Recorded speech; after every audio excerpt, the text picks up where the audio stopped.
तो 29 तारीख की वाणी है, 29 जून, प्रातः मुरली। ओम शांति। बाप दादा मधुबन। मीठे बच्चे, शरीर सहित जो कुछ भी देखने में आता है, जो भी हम देखते हैं, ये सब विनाश होना है। बाबा ने आज पहला सत्य बताया कि ये जो भी हम देखते हैं, ये सब विनाश को पाएगा। तुम आत्माओं को अब घर लौटना है। जैसे बाबा हमेशा बताते हैं कि अब तो ये टेम्परेरी, हम यहाँ पर समझिए थोड़ा समय के लिए रहे हुए हैं।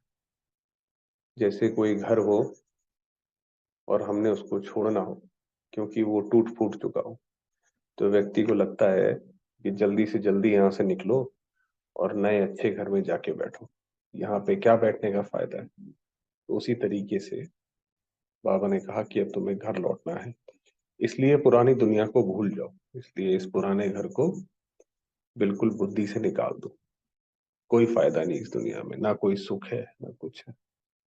प्रश्न है, तुम बच्चे किन शब्दों में सभी को बाप का मैसेज सुना सकते हो? तो बाबा का हम मैसेज सुनाएं, कैसे सुनाएं? सभी को सुनाओ कि बेहद का बाप बेहद का वर्षा देने आया है।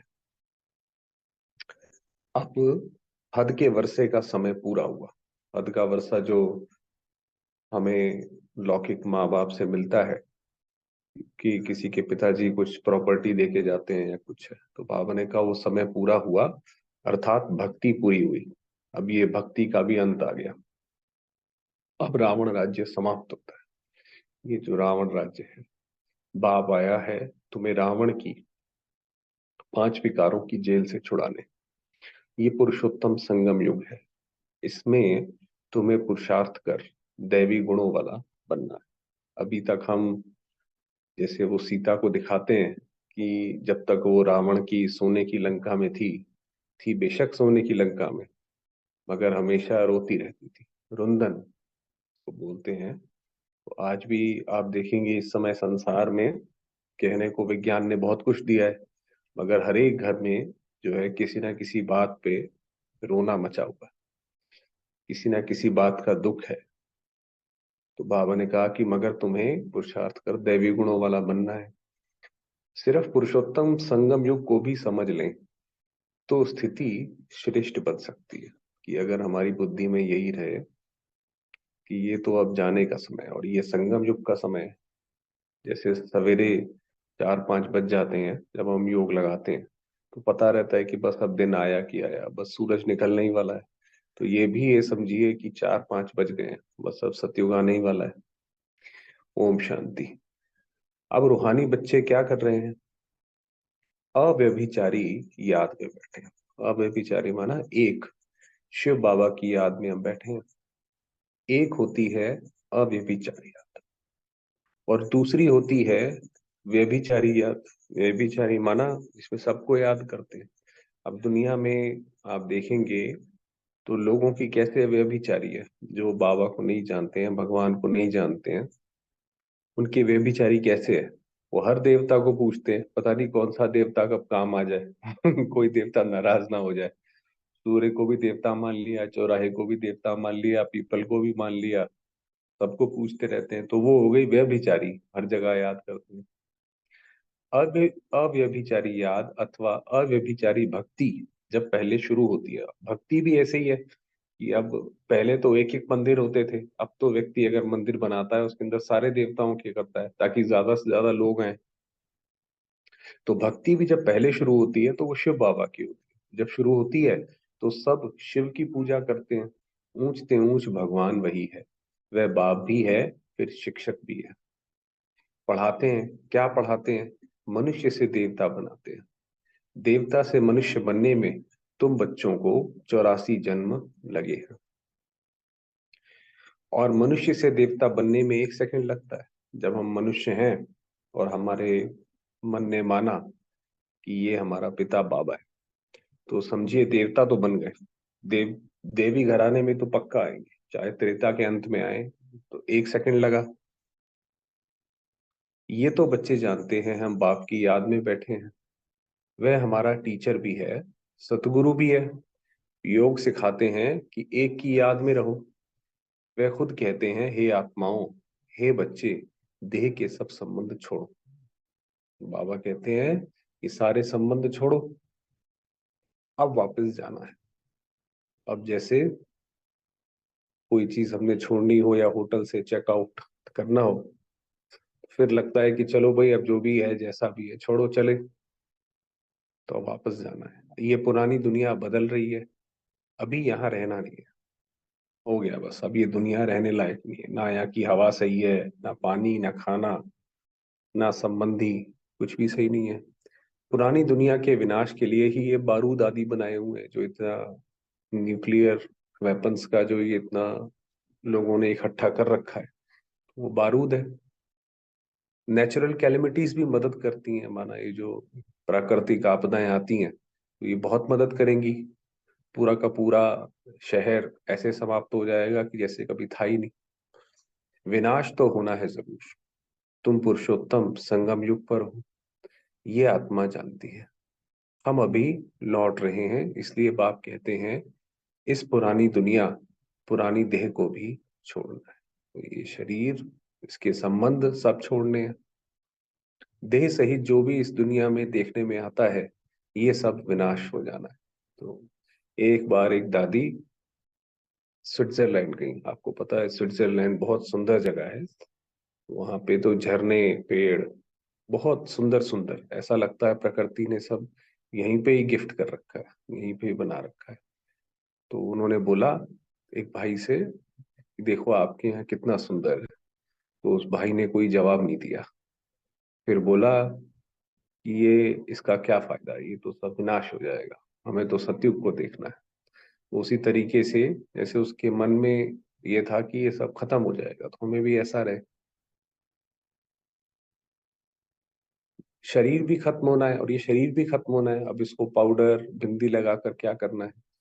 अब हम आत्माओं को घर लौटना है। लौटने बगैर नई दुनिया में आ नहीं सकेंगे। तब तुम अब तुम पुरुषार्थ, पुरुषोत्तम बनने का पुरुषार्थ कर रहे हो। पुरुषोत्तम है ये देवताएं। पुरुषों में सबसे उत्तम यानी पुरुषोत्तम वो है देवताएं। सबसे ऊंचते ऊंच है निराकार बाप, और उनसे भी ऊपर है निराकार शिव बाबा बाप। फिर मनुष्य सृष्टि में आओ तो इसमें है ऊंच देवता। वह भी मनुष्य हैं, परंतु दैवी गुणों वाले। तो ये जितने देवता दिखाते हैं हिंदू धर्म में 33 करोड़, हैं वो मनुष्य मगर दैवी गुणों वाले। उनके गुण जो है देवी देवताओं वाले। इसलिए जब कोई अच्छा व्यक्ति हम देखते हैं तो हम कहते हैं भाई ये तो जैसे देवता जैसा है, तो दैवी गुणों वाले हैं। फिर वही आसुरी गुणों वाले बनते हैं, और उन्हीं के अंदर फिर आसुरी गुण आते हैं। अब फिर आसुरी गुणों से दैवी गुणों में जाना पड़े, सतयुग में जाना पड़े। किसको? तुम बच्चों को। तुम बच्चे पढ़ रहे हो, औरों को भी पढ़ाते हो। सिर्फ बाप का ही मैसेज देना है। बेहद का बाप बेहद का वर्षा देने आए हैं। अब हद का वर्षा पूरा होता है। बाप ने समझाया है, 5 विकारों रूपी रावण की जेल में सब मनुष्य हैं। सारे के सारे मनुष्य 5 विकारों की जेल में है। सब दुख ही उठाते हैं। सूखी रोटी मिलती है। बाप आकर के सबको रावण की जेल से छुड़ाए सदा सुखी बनाते हैं। वास्तव में आत्मा जो दुख पाती है वो अपने संस्कारों से पाती है, और वो ब्लेम इधर उधर करती रहती है कि इस व्यक्ति से मुझे दुख मिला, उस वजह से मिला। वास्तव में तो जो विकार है वो हमें दुख देते हैं, तो बाबा हमें उससे मुक्त कराते हैं। बाप के सिवाय मनुष्य को देवता कोई बना ना सके।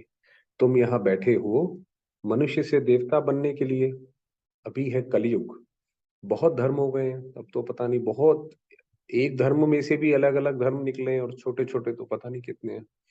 तुम बच्चों को रचता और रचना का परिचय खुद बाप बैठ देते हैं। तो ये बाबा की ये रचना है।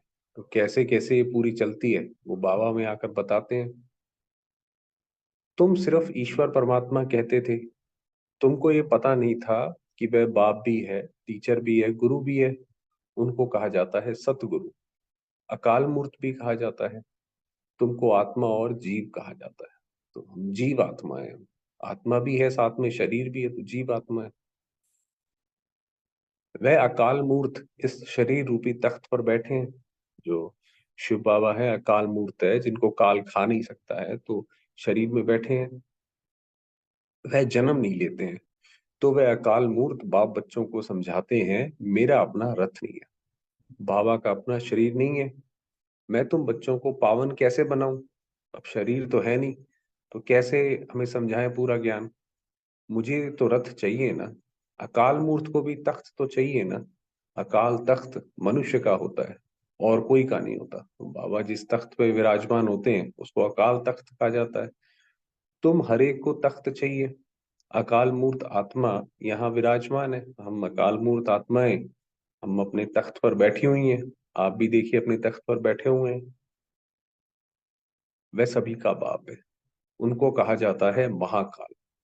शिव को महाकाल भी कहते हैं। वह पुनर्जन्म में नहीं आते हैं। तुम आत्माएं पुनर्जन्म में आती हैं। हम तो अपने अपने जन्म लेती रहती हैं। मैं आता हूँ कल्प के संगम युगे। भक्ति को रात, ज्ञान को दिन कहा जाता है। ये पक्का याद करो, मुख्य है ही दो बातें, अल्फ और बे, बाप और बादशाही। बस यही दो बातें, पूरा ज्ञान। देखिए ये है ज्ञान सागर। ज्ञान के लिए एक तरफ ये बोला गया कि समुद्र को स्याही बनाओ, पेड़ों को कलम बनाओ, तो भी पूरा नहीं होगा। और पूरा ज्ञान बाबा ने दो शब्दों में समा दिया, अल्फ और बे। बाप आकर बादशाही देते हैं और बादशाही के लिए पढ़ाते हैं, आते हैं, क्या देते हैं? बादशाही। इसलिए इसको पाठशाला भी कहा जाता है। भगवान उवाच, भगवान तो है निराकार, उनका भी पाठ होना चाहिए भाई। अगर, क्योंकि कोई कितना अच्छा एक्टर है, ये तो कर्म प्रधान सृष्टि है। तो भगवान भी, जो वाकई में वो भगवान है, जब तक वो कर्म करके ना दिखाए तब तक हमें कैसे पता पड़े? ऐसे तो नहीं कि भगवान शक्तिशाली तो बहुत है मगर कर्म नहीं करते, ये तो कोई बात नहीं हुई। बाबा ने कहा कि उनका भी पाठ होना चाहिए। वह है ऊंचते ऊंच भगवान, उनको सभी याद करते हैं। बाप कहते हैं ऐसा कोई मनुष्य नहीं होगा जो भक्ति मार्ग में याद ना करता हो। दिल से ही सब पुकारते हैं, हे भगवान, हे लिबरेटर, ओ गॉड फादर, क्योंकि वह है सभी आत्माओं का फादर। जरूर बेहद का ही सुख देंगे। हद का बाप हद का सुख देते हैं भाई। जो ये शरीर के पिता होते हैं वो हद का सुख देते हैं भाई। धन दे देंगे, है ना, बाकी प्रॉपर्टी दे देंगे, हद का सुख हो गया। कोई को पता नहीं है। अब बाप आए हैं, कहते हैं बच्चे, और संग तोड़ मुझे एक बाप को याद करो। गीता के इतने फेमस हैं जो श्लोक, सर्वधर्माणि परित्यज्य, कि सारे धर्मों को छोड़ एक मेरी शरण में आ। तो बाबा ने वही बोला कि सारे सबको छोड़ो, एक मुझे याद करो। ये भी बाप ने बताया है, तुम देवी देवता नई दुनिया में रहते हो, हम वहां पे रहेंगे। वहां तो अपार सुख है, उन सुखों का अंत नहीं पाया जाता है। हर तरीके का सुख है, शरीर का सुख है, ऐसा नहीं शरीर बीमार हो रहा है, बूढ़ा हो रहा है, टूट रहा है, खराब हो रहा है, ऐसा नहीं होगा। प्रकृति का पूरा सुख है, ऐसा नहीं है गर्मी है तो कूलर चलाने की जरूरत, एसी चलाने की जरूरत पड़ रही है, ऐसा नहीं होगा। हर तरीके का सुख है। नए मकान में सदैव सुख होता है, पुराने में दुख होता है। तब तो बाप बच्चों के लिए नया मकान बनवाते हैं। नया मकान मानो नई सृष्टि। बच्चों का बुद्धि योग नए मकान में चला जाता है, तो ये तो हुई हद की बात। अभी तो बेहद का बाप नई दुनिया बना रहे हैं। पुरानी दुनिया में जो कुछ देखते हो वह कब्रिस्तान होगा। जो भी दिखाई पड़ता है आंखों से, कब्रिस्तान होना है। देखो बाबा ने तो पहले ही कह दिया था कि पुरानी मुरलियों में कि ऐसा समय आएगा आप खिड़की भी नहीं खोल पाओगे। देखिए कोरोना काल में ऐसे ही हुआ, लोग उसमें भी डरते थे। तो बाबा ने कहा एक कब्रिस्तान होना है। अभी परिस्तान स्थापन हो रहा है जहाँ पे परियां होंगी। तुम संगम युग पर हो, कलयुग की तरफ भी देख सकते हो, सतयुग की तरफ भी देख सकते हो। बीच में खड़े हैं हम, कलयुग भी हमें दिखाई पड़ रहा है, सतयुग भी दिखाई पड़ रहा है। तुम संगम युग पर साक्षी हो, देखते हो। प्रदर्शनी में अथवा म्यूजियम में आते हैं तो वहां भी तुम संगम पर खड़ा कर दो।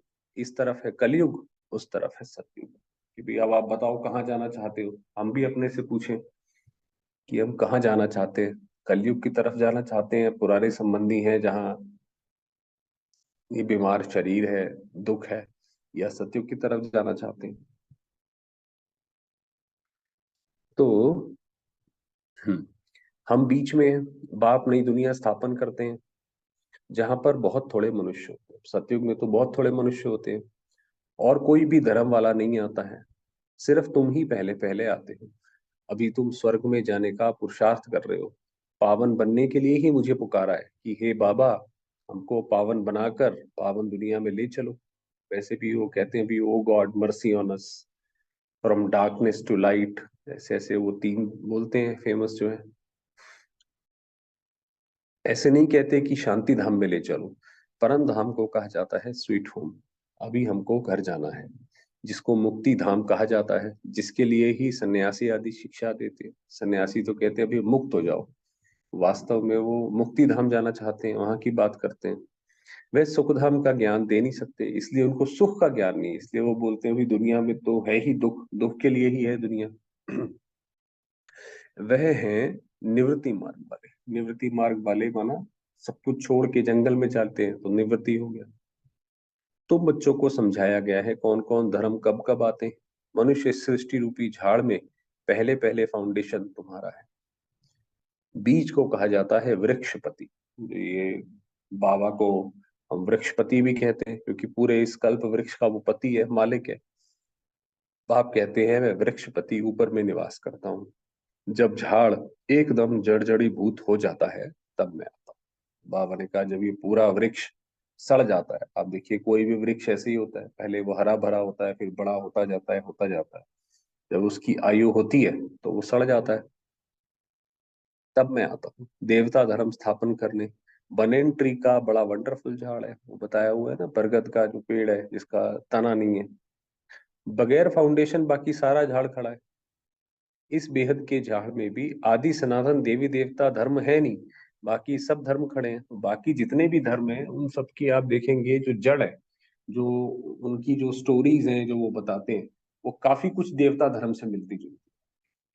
जैसे हमने श्री कृष्ण का जन्म दिखाया, जेल में रात में हुआ, उन्होंने भी जीसस क्राइस्ट का दिखाया कि वो कहाँ, कहते हैं कि तबेले में या ऐसी कोई जगह हुआ। तो कहने का मतलब कि जो जिस धर्म से सब धर्मों ने सीख ली वही धर्म नहीं है, तो उसका तना नहीं है, बाकी सारे खड़े हैं। तुम मूल वतन निवासी थे, यहाँ पार्ट बजाने आए हो। तुम बच्चे ऑलराउंड पार्ट बजाने वाले हो, इसलिए 84 जन्म है मैक्सिमम। हम जो है मैक्सिमम 84 जन्म लेते हैं। फिर मिनिमम है एक जन्म, कि भाई कलयुग के अंत में आया, कोई आत्मा आई, उसी एक जन्म में उसने बहुत शान शौकत देखी और तमो प्रधान भी बनी और चली गई। मनुष्य फिर कह देते हैं 84 लाख जन्म। वह भी किसके होंगे ये भी समझ नहीं सकते, 84 लाख जन्म थोड़ी किसी के हो सकते हैं। बाप आकर तुम बच्चों को समझाते हैं 84 जन्म तुम लेते हो, पहले पहले मेरे से तुम बिछड़ते हो। कि ये भी एक विधि का विधान है कि हम बाबा के साथ परम धाम में सबसे कम समय रहते हैं, इसलिए बाबा अंत में जब आते हैं तो हम बाबा के साथ समय बिताते हैं। बाकी सारी आत्माएं बाबा के साथ बहुत भरपूर रहती हैं, तो इसीलिए वो ज्ञान भी लेट लेती है। उनको भी भूख बाद में लगती है। सतयुगी देवताएं ही पहले होते हैं, जब वे आत्माएं यहाँ पार्ट बजाती हैं तो बाकी सब आत्माएं कहाँ चली जाती है। सतयुग में तो सिर्फ 9 लाख होगी, दुनिया की आबादी है 700 करोड़, तो बाकी सारी आत्माएं परम धाम। ये भी तुम जानते हो, बाकी सब आत्माएं शांति धाम में होती हैं। तो शांति धाम अलग हुआ ना, यानी सुख धाम और शांति धाम दो अलग चीज है। बाकी दुनिया तो यही है, पार्ट यहाँ बजाते हैं। नई दुनिया में सुख का पार्ट, पुरानी दुनिया में दुख का पार्ट बजाना पड़ता है, तो दुनिया तो एक ही है। सुख और दुख का एक खेल है, वह है राम राज्य। दुनिया में कोई भी मनुष्य ये नहीं जानते कि सृष्टि का चक्र कैसे फिरता है। ना रचयिता को, न रचना के आदि मध्य अंत को जानते हैं। ज्ञान का सागर एक बाप को ही कहा है। दुनिया में किसी के पास कोई ऐसा ज्ञान थोड़ी है। और अब तो जैसे जैसे समय आगे बढ़ता जाता है, आप देखेंगे जो है दुनिया से जो बुद्धिजीवी लोग हैं, जो पहले कोई आविष्कार करता था या कोई नया विचार लेके आता था, वो खत्म होता जाता है। पुरानी चीजें हैं उन्हीं को बस घुमा फिरा के करते रहते हैं, वरना नया कुछ नहीं है। तो ये दुनिया में कोई नहीं जानता है। रचयिता और रचना के आदि मध्य अंत का ज्ञान कोई शास्त्र में है नहीं, मैं तुमको सुनाता हूँ, फिर ये प्राय लोप हो जाता है। ये जो ज्ञान बाबा दे रहे हैं, ये तो आप द्वापर जब आएगा तो लोप हो जाएगा। सतयुग में ये रहता नहीं है। भारत का ही प्राचीन सहज राजयोग गाया हुआ है। गीता में भी राजयोग नाम आता है। बाप तुम्हें राजयोग सिखलाकर राजाई का वर्षा देते हैं। बाकी रचना से वर्षा मिल ना सके, वर्षा मिलता ही है रचता आपसे। हर एक मनुष्य क्रिएटर है, बच्चों को रचते हैं। वह है हद का ब्रह्मा, ये है बेहद का ब्रह्मा। माना रचते हैं तो ब्रह्मा हो गए ना। बाबा ने कहा वो हद का क्रिएटर है, ब्रह्मा हो गए। वह है निराकार आत्माओं के पिता, और शिव बाबा है सब आत्माओं के पिता।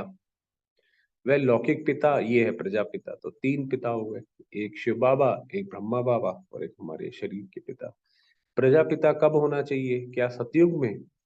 नहीं, पुरुषोत्तम संगम युग पर होना चाहिए। मनुष्यों को यह भी पता नहीं है कि सतयुग कब होता है। उन्होंने तो सतयुग कलयुग आदि आदि को लाखों वर्ष दे दिए हैं। बाप समझाते हैं 1250 वर्ष का एक युग होता है। 84 जन्मों का भी हिसाब चाहिए ना, सीढ़ी का भी हिसाब चाहिए ना, हम कैसे उतरते हैं। पहले पहले फाउंडेशन में है देवी देवता, उनके बाद फिर आते हैं इस्लामी, बौद्धि। बाप ने झाड़ का राज भी बताया, कैसे जब देवताएं वाम मार्ग में जाते हैं तो फिर दूसरे दूसरे धर्म आते हैं। बाप के सिवाय तो कोई सिखला ना सके। तुमको कहेंगे ये चित्र आदि कैसे बनाए हैं जो हमारे हैं, किसने सिखलाया? बोलो बाबा ने हमें ध्यान में दिखाया, फिर हम यहाँ बनाते हैं। फिर उनको बाप ही इस रथ में आकर करेक्ट करते हैं कि ऐसे ऐसे बनाओ, खुद ही करेक्ट करते हैं। ये चित्र कोई बच्चा कोई देख के आया, उसने बनाया, फिर ब्रह्मा बाबा ने करेक्ट कराए, कुछ और भाइयों ने करेक्ट कराए, और वो फाइनल जो आज है। श्री कृष्ण को श्याम सुंदर कहते हैं, परंतु मनुष्य तो समझ नहीं सकते कि क्यों कहा जाता है।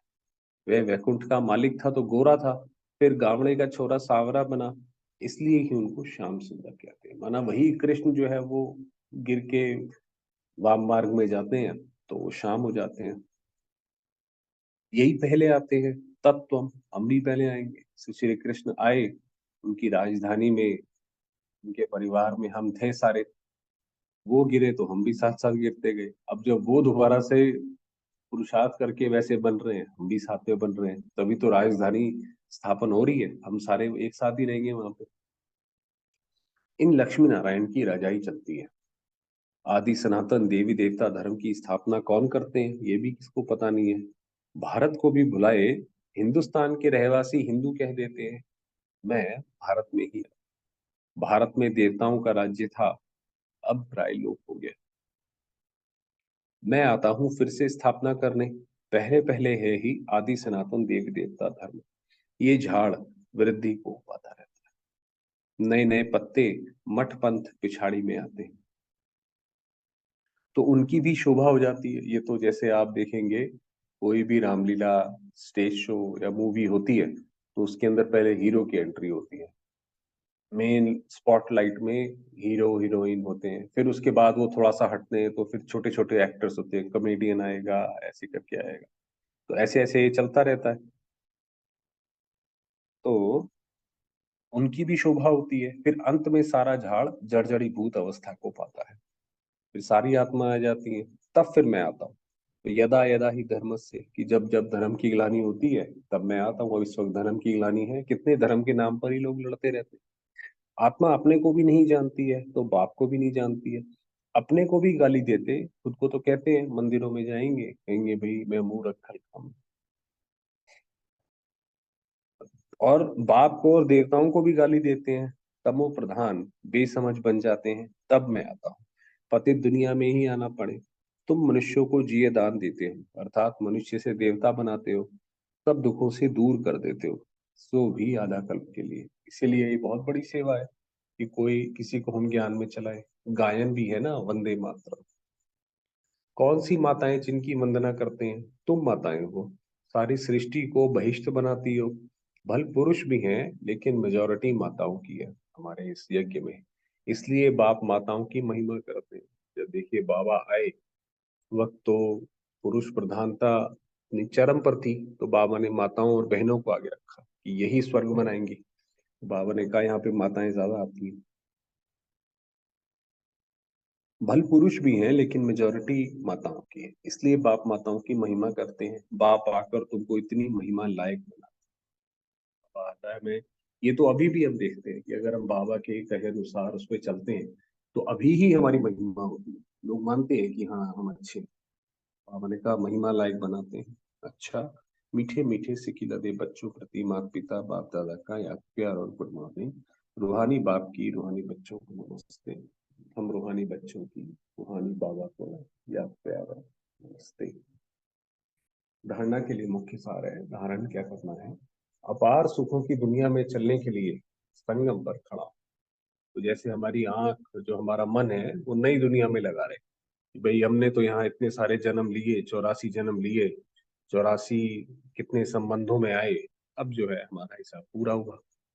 तो साक्षी हो सब कुछ देखते हुए बुद्धि योग नई दुनिया में लगा। काम सारे करो, जो हमारे कर्तव्य हैं, जिनके साथ हम रह रहे हैं उनकी सेवा करो, सब करो। उनसे कोई अपेक्षाएं इच्छाएं हमारी हों कि ये हमारी मदद करे, नहीं। अब हम यहाँ से चले, बुद्धि में रहे, अभी हम वापस घर लौट रहे हैं। सभी को जिये दान देना है, जिसको भी मिले उसको ज्ञान जरूर दे। मनुष्य से देवता बनाने की सेवा करनी है। हम भी जो है शिव बाबा के पैगंबर हैं। जैसे वो लोग कहते हैं अलग अलग धर्म में कि भाई वो भगवान का मैसेज देने के लिए आए, तो वास्तव में भगवान का असली मैसेज तो हम दे रहे हैं। तो हम पैगंबर हैं, तो सेवा करो। बेहद के बाप से पढ़कर दूसरों को पढ़ाना है। दैवी गुण धारण करने और वरदान दिया सदा श्रेष्ठ समय प्रमाण। श्रेष्ठ कर्म करते वाह वाह के गीत गाने वाले भाग्यवान। क्या डिटेल है इस श्रेष्ठ समय पर, कि जब स्वयं भगवान इस धरा पर आया हुआ है और अपना कर्तव्य कर रहा है, तो ये श्रेष्ठ समय। सदा श्रेष्ठ कर्म करते वाह वाह के गीत मन से गाते रहो। कि हर चीज में ये नहीं बोलो कि इसने हम दुखी हो गए, हमारा मन दुखी हो गया। वाह वाह के जो भी हुआ वाह किसी ने, बाबा तो कहता था कि एक्सीडेंट भी हुआ तो बोलो वाह, कोई बात नहीं, बहुत अच्छा हुआ। टांग टूटी तो भी बहुत अच्छा। तो बाबा ने कहा वाह मेरा श्रेष्ठ कर्म। तो हम कर्म भी ऐसे श्रेष्ठ करेंगे तब निकलेगा ना वाह। भाई हमने किसी को ज्ञान दिया, उसका जीवन सुधरेगा, उसके मन से हमारे लिए दुआएं निकलेंगी, तो अपने आप ही हमारा मन से निकलेगा वह श्रेष्ठ कर्म। या वह श्रेष्ठ कर्म सिखलाने वाला बाबा, तो बाबा को बहुत धन्यवाद दे कि भाई वाह बाबा आपने हमें ऐसा ये कर्म कराया। तो सदा वाह वाह के गीत गाओ। कभी गलती से भी दुख का नजारा देखते हुए भी हाय शब्द नहीं निकलना चाहिए। वही बाबा ने कहा अंत में भी जब कोई शरीर छोड़ेंगे तो बल्क में छोड़ेंगे, तो हमारे मुख से ये ना निकले हाय। दुनिया में तो निकलता है हाय ये क्या हो गया, हमारे मुख से हाय नहीं निकलना चाहिए। मन से वाह वाह ही चलता रहे। वाह ड्रामा वाह, वही जो भी सीन आया सामने बहुत अच्छा है।